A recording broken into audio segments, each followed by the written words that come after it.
और लोगों को आशा है कि चंद्रशेखर आजाद एक ऐसे लीडर हैं, एक ऐसे नेता हैं जो समस्त बहुजन समाज की बात करते हैं और समस्त बहुजन समाज के हक अधिकारों की लड़ाई लड़ते हैं। अरे बाबा साहब ने जो संविधान लिखा है वो वैसा का वैसे ही रहे, सबको बराबर अधिकार दिया है तो फिर वो अधिकार होना चाहिए ना, उसमें बदलाव क्यों किया? राजनीतिक समीकरण का यही भविष्य है कि भविष्य में हम लोग ओबीसी, एसटी, एससी मिलकर की सरकार बनाएंगे।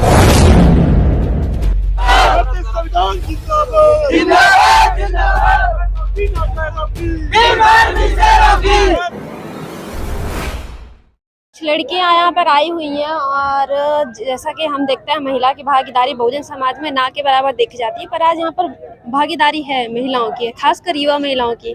देखना चाहते हैं यहाँ पर इनके हाथ में बोर्ड भी लगा हुआ है, ये मेरा भाई जान, भाई मेरी जान। तो आइए जानते हैं। मैम आपका नाम? मुस्कान है। कहाँ से आए आप? मुंडला में कुछ नहीं रखा। क्या चाहती हैं आप? भाई से क्या उम्मीदें रखती हैं? आरक्षण। आज यहाँ पर आप क्यों आई हैं? आरक्षण आप लोग आरक्षण के समर्थन में क्या चाहती हैं? आरक्षण हम चाहते हैं कि जो हमारे बाबा साहब ने जो संविधान लिखा है वो वैसा का वैसे ही रहे, सबको बराबर अधिकार दिया है तो फिर वो अधिकार होना चाहिए ना, उसमें बदलाव क्यों किया? किसने बदलाव किया है? जो जिसने किया, जनता ने, सरकार ने। आपको अपनी सरकार बनानी है? हाँ बनेगी वो तो। क्या चाहती हैं यहाँ पर? आप लोग वोट देंगी, किससे वोट देंगे आप लोग?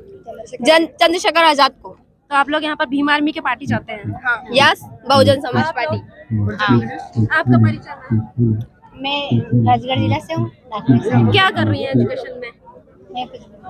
आप लोग एजुकेशन? आज की बड़ी ही ऐतिहासिक जो सभा हुई है भीम आर्मी आजाद समाज पार्टी की, जैस का उसमें प्रतिभाग रहा और भी दूसरे संगठनों ने मिलकर उसमें प्रतिभाग किया। चंद्रशेखर रावण ने मंच से जो कहा वो अपने आप में एक अद्भुत था। आज का जो उनका वक्तव्य था, कुछ लड़कियां हैं और कुछ नौजवान युवक हैं यहाँ पर जो इस रैली में सुबह से हैं। पहले इनसे परिचय लेते हैं, फिर जानते हैं किस तरह का मैसेज या चंद्रशेखर की जो भाषण रहा है उससे क्या इनको समझ में आया है और किस तरह का मैसेज देने में कामयाब हुए। परिचय दीजिए अपना। मैं अर्चना सिंह अम्बेडकर, अशोकनगर जिले से हूँ। एमपी से? हाँ जी। आप? मैं रानी बौद्ध हूँ, प्रदेश कार्यकारिणी सदस्य हूँ भीम आर्मी की। प्रदेश कार्यकारिणी सदस्य? यस। मध्य प्रदेश से हूँ, अशोकनगर। तो आज की जो चंद्रशेखर ने जो मन से जो कहा है, क्या क्या उसके मतलब निकाले जा सकते हैं? देखो जे मतलब कि जब भी सरकार हमारे अधिकारों का हनन करती है, भीम आर्मी एवं आजाद समाज पार्टी के तत्वाधान में हम एक बड़ा विशाल आंदोलन करते हैं। जब भी सरकार ने हमारे अधिकारों की तरफ उंगलियां उठाई है तो भीम आर्मी एवं आजाद समाज पार्टी ने हमेशा अपने अधिकारों को बचाने के लिए आवाज उठाई है। और ये चंद्रशेखर भाई हमें ये सिखाते हैं कि अगर अपना अधिकार खत्म हो रहा है, ये चंद्रशेखर आजाद अकेले नहीं लड़ सकते ये लड़ाई। ये चंद्रशेखर भाई हमें ये सिखाते हैं, बोलते हैं हमसे कि आप सबकी जरूरत है हमें, आप सभी लोग एकजुट होकर इस लड़ाई को मेरे हाथों को मजबूत करें और इस लड़ाई को लड़ें। तो क्या लगता है अगले साल चुनाव है, चुनाव में मामा को घर भेजेंगे आप लोग? बिल्कुल। मामा क्या तैयारी क्या है जमीनी स्तर पर?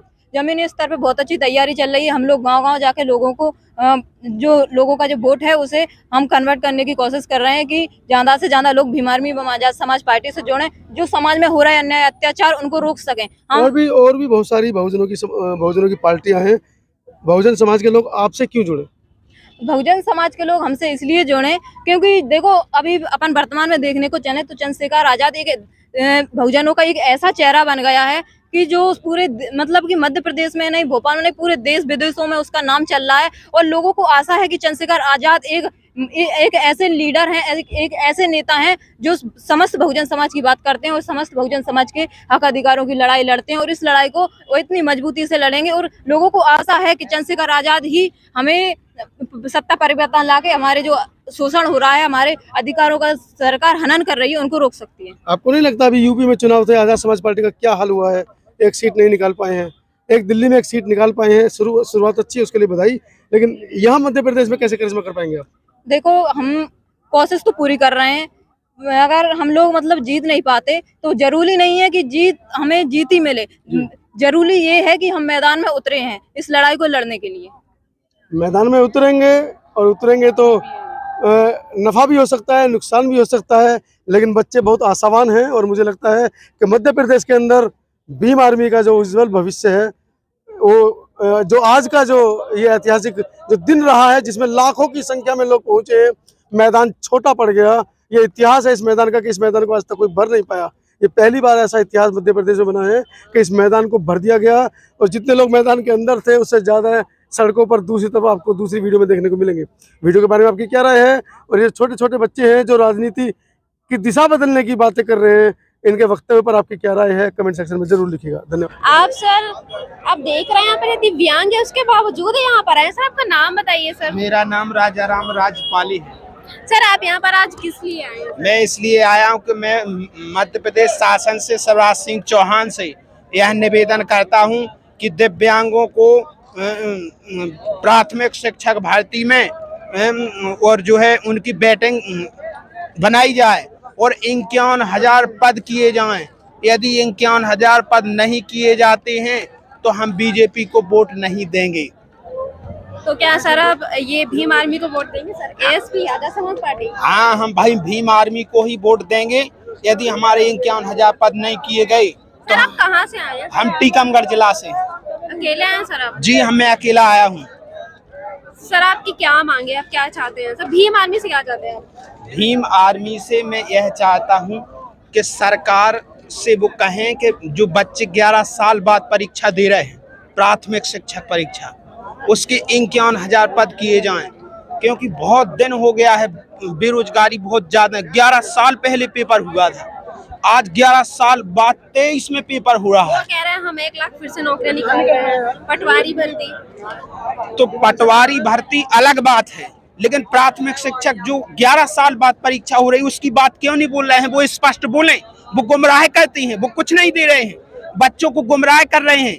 11 साल बाद यहाँ प्राथमिक शिक्षक भर्ती अब देख रहे हैं, ये कह रहे हैं यहाँ पर बीजेपी सरकार का। तो आप क्या चाहते हैं बीजेपी? हम बीजेपी सरकार से चाहते हैं कि 11 साल बाद 51,000 पद किए जाएं और न्याय संगत रोस्टर जारी किया जाए। यदि ऐसा नहीं किया जाता है तो हम भीम आर्मी से भी निवेदन करते हैं और सभी साथियों से निवेदन करते हैं कि आप बीजेपी को वोट ना दें, क्योंकि बीजेपी हमको गुमराह करती है। अभी हमें 1 लाख भर्तियों का लॉलीपॉप लेकर आई है, लेकिन हमें उसने 15 साल में कोई भर्ती दी नहीं है। सर आप यहाँ पर राजनीतिक समीकरण में क्या देख रहे हैं? क्या भविष्य राजनीतिक समीकरण? राजनीतिक समीकरण का यही भविष्य है कि भविष्य में हम लोग ओबीसी, एसटी, एससी मिलकर की सरकार बनाएंगे। कब बना रहे हैं सरकार? 2023 में। तो सर आप बहुजन सरकार चाहते हैं? बिल्कुल चाहते हैं, क्योंकि हमारे बहुजन को और दिव्यांगों को विशेषकर कोई न्याय ही नहीं मिल रहा है इस सरकार में। ये दिव्यांगों को न्याय देना चाहते हैं और इन्हें उम्मीद है भीम आर्मी चंद्रशेखर रावण भाई से।